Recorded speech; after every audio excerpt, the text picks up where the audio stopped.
everybody. I'm Brittany Lewis, a breaking news reporter here at Forbes. Joining me now is HarrisX founder and CEO, Dritan Nesho. Dritan, thanks so much for coming on. Thanks for having me. It is a special day, Election Day Eve, and you've got some new numbers out of a HarrisX Forbes poll. When we talked last week, when you brought the numbers to us once again, you called this a squeaker of a race. Today, as we sit less than 24 hours ahead of Election Day, is it still a squeaker of a race? It's still a squeaker of a race, and a very hard race to call at that. Just to remind your viewers, when we spoke on Friday, we released findings through Wednesday of last week. Today, we are releasing a 3-day survey, or rolling 3-day surveys, that basically goes from Wednesday evening to Saturday midday. And so we'll have another final release together tomorrow of the final data, but the picture hasn't changed. And depending on which permutation of the horse race you look at, Harris has a slight advantage. I would say that it's about 1 point to 1.5 points, depending on whether you look at all registered voters or likely voters. But to put it in perspective for viewers, the estimate is that it's probably going to be a slightly lower turnout than last time around, but not by much. And if you expect 150 million voters, a difference of about 1.5%, it's about 250 to 275,000 votes nationally. So something that can definitely be closed by turnout, definitely be closed even in the last 24 hours of a campaign and of a race. So I stand by that assessment on Friday. It's very hard to call, and it's a squeaker of an election. It is a tight race, but obviously everything will come out to turn out, because if you're intending to vote but you don't, it doesn't really matter what your opinion was because you didn't show up to the ballot box. So who's doing better with people who are definitely going on Election Day? So Trump is doing better with people that say that they'll be voting tomorrow on Election Day. He's up 51% to Harris's 44% with those voters. So about 7 points ahead. Now, in our polling, 51% of voters indicated that they would vote early, and 41% indicated that they were planning to vote the day of the election. And 8% said we're not planning to vote, or they are kind of on the fence. Maybe they will vote. Maybe they want ambivalent, voters, I would call them.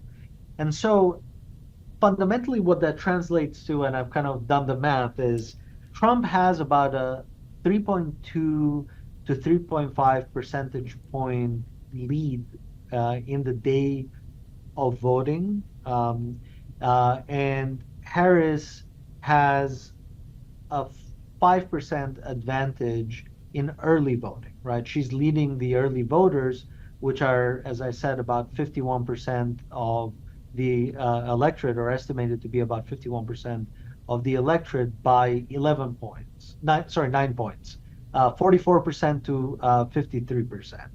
And so that roughly translates to an advantage of about 5 percentage points. So again, when you do the math, the delta, the difference is about 1.5 points overall.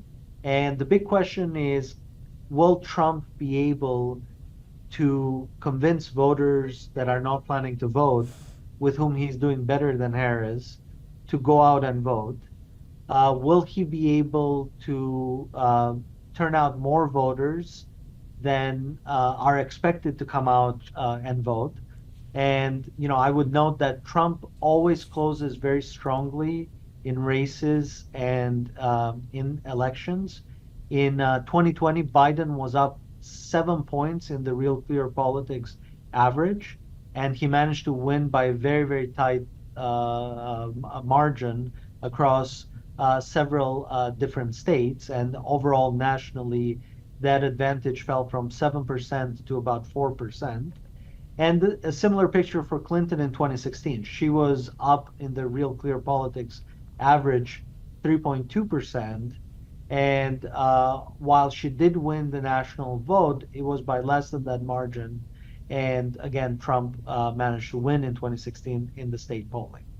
So this is all to say that Trump closes strong. He's able to bring in voters that don't usually vote, able to turn them out the day of the election, the couch potato voters, as we've talked about before. And ultimately, to some extent, the national polling doesn't matter. It will all come down to the state polls, which we'll talk about tomorrow morning ahead of the final votes being cast. And that's where really we need to pay attention on, because right now it's razor thin differences, 1 percentage points here or there that we're seeing in the national poll. And I want to talk about those battleground states, obviously, but first let's talk a little more about those couch potato voters, those low propensity voters. Those, the data suggests now, would skew Trump, are Trump supporters. It's just the art of getting them off the couch to the polls on election day. How is Trump doing at turning them out? Is he making any inroads in convincing them they need to get to the polls on Tuesday? Well, the trend in our overnight polls is showing that Trump is closing the gap with Harris. So Wednesday to Thursday, Harris had a 2-point advantage over Trump. This is last week. Thursday to Friday, it was an even tie at 48% each. And then Friday to Saturday was an even tie, 48% each. So we're looking at the 3-day rolled average because it gives us more sample to analyze smaller groups, smaller voting groups. But the trend that we are seeing is that Trump is closing strong heading into Tuesday. And again, that's very important for his campaign because it all comes down to turnout, the turnout of Republican voters, and it also comes down to making sure that these 8% of voters that are registered but say that they're ambivalent, they're not really planning to go and vote. Trump has a 3-point lead with those voters over Harris, and also a slight lead with undecided voters. They're breaking in this poll by about 2 points to 3 points for Trump. So if he's able to convince his voters to go out and vote, then that can make the difference on tomorrow on election day. You're saying that Trump is closing strong. Harris said that she has the momentum on her side. I want to talk about some recent ads from her campaign. She put one out that essentially said, you don't need to tell anyone who you're voting for. You don't need to tell your husband. You don't need to tell your friends. It is your choice when you get to the ballot box. The people that she's talking to seems to be a message for Republicans. Based on the numbers, does it seem like that's moving the needle at all? No, I don't think so. I mean, each of the parties have roughly the same percentage of defectors, and it doesn't make a big difference. We're seeing 92% of Republicans voting for Trump and about 7% choosing Harris. And then when you flip it, about 92% of Democrats, slightly less actually, choosing Harris, and about 6.5% going to Trump. So this won't make a big difference. What will make a big difference is the undecided voters that are still sitting on the fence, and depending on which permutation of the horse race you look at, that number is between 6 and 8% still, and a little bit lower amongst likely voters because they've made up their mind, about 3% for likely voters. But these are, the voters that you want to focus on heading into the election. You want to focus on that 8% that are registered to vote but say that they're not planning to vote. And then you want to focus on the voters that still say that they are weighing their choices. And amongst registered voters, that number is about 15%. Amongst likely voters, the number is about 9%. And so there's again, many different paths to victory for both of the campaigns still, whether you focus on turnout, whether you focus on undecided voters, whether you focus on low propensity voters or the couch potato voters, those who are registered but are not inclined to go out and vote, and or whether you are focused on the undecided voters. So the the pool of voters that exists within each of these four categories is more than enough to make up the difference for either Harris or Trump and pull them across the finish line. Let's talk about those paths to victory a little bit, because the number that is going to be on everyone's mind on Tuesday night and beyond is 270. Who has the easier road to 270 right now as you look, as the math is shaking out, Vice President Kamala Harris or former President Donald Trump? Well, it's hard to tell because the battleground state polling is also razor thin as well, a couple of percentage point differences, whether for Trump or for Harris. And as you remember, in our last conversation together, I noted that Trump closed the difference nationally and seems to have engineered momentum for his campaign heading into Tuesday. So, and we're seeing that pan out, but it's not necessarily translating into votes where he needs the votes. And in some of the states that he was leading much more convincingly the last time around, Harris, like North Carolina, for example, Harris, they're either tied or she has a slight advantage in most of the polls that we are seeing. So again, pay close attention to the battleground state polls. We'll be releasing our own battleground state polling together with Forbes tomorrow morning for a final view of the way that voters in each of those states hash out. And that's ultimately what's going to decide the election. The other thing that I would note that's important to keep in mind too is whether or not readers believe the gender gaps that we are seeing in terms of support for Trump and for Harris. Trump has a 10-point support gap or win rate on men, 53% for Trump, 43% for Harris, and Harris has the opposite for women, 53% of women supporting her and 43% supporting Trump. Trump has always done better than expected with women in the final tally of both the 2016 election and the 2020 election.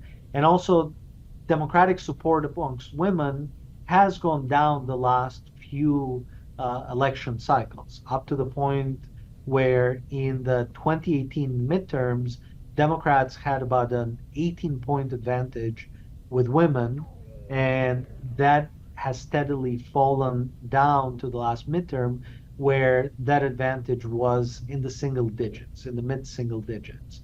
And so the big question is this gender gap that we're seeing in the polling, is it going to hold? If it holds, then it gives a slight advantage to Harris because we know that women voters actually show up and vote at much higher rates than men voters. Excuse me. If it doesn't hold, then that's one of the telltale signs that Trump is doing much better, especially in turnout, and something to keep an eye out tomorrow in the exit polls. As we know, both in 2016 and 2020, Trump underperformed in the polls. So what you're saying essentially, do you think there is a group of people that could potentially move the needle here in this election that are silent Trump voters? Yes, I mean, it's often been pointed out that there is a shy Trump voter phenomenon.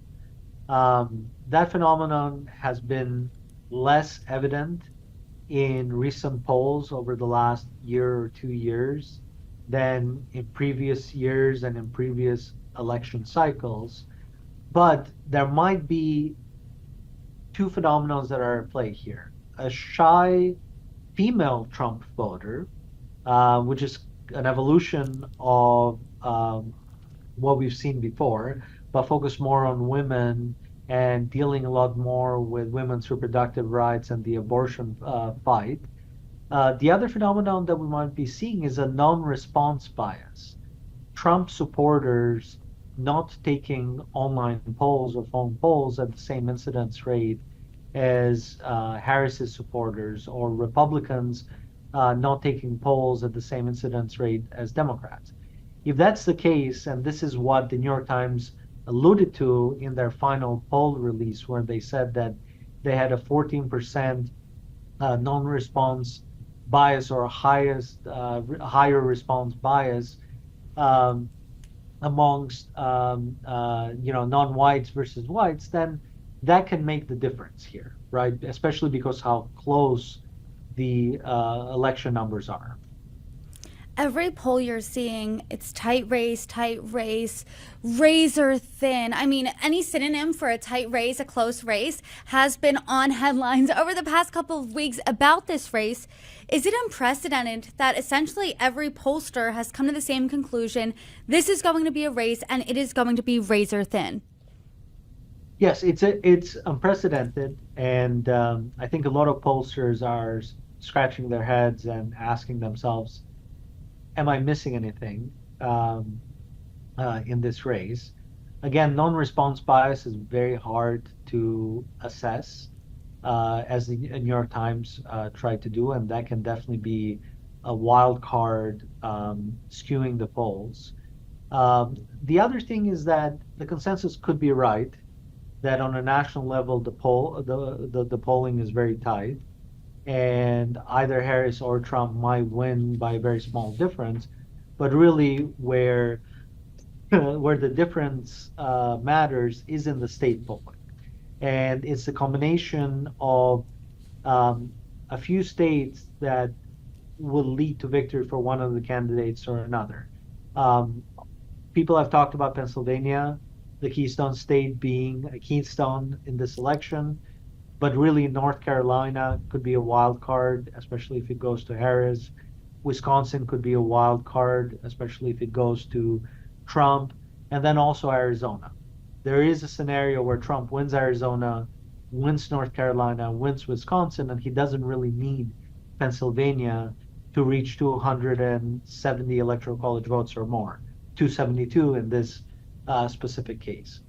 So again, tomorrow will be a long night, an interesting night, and there is, a lot of signals that pollsters and journalists and the general public will be looking at to see whether or not the turnout is there. And if the turnout is high tomorrow, better than expected, that'll be to Trump's advantage. If the turnout is not, then that'll be to Harris's advantage. So that turnout number is something to keep an eye out for tomorrow. And aside from that, what other signals, what other indicators are you looking out for early tomorrow night when polls start closing that could give us a bit of a clue, foreshadow a little bit of where the night exactly is going? Absolutely. Well, as we mentioned, the female vote will be an early indicator and an early signal. The Hispanic vote will be one of those. Trump is doing better than he has ever done historically with the Hispanic vote.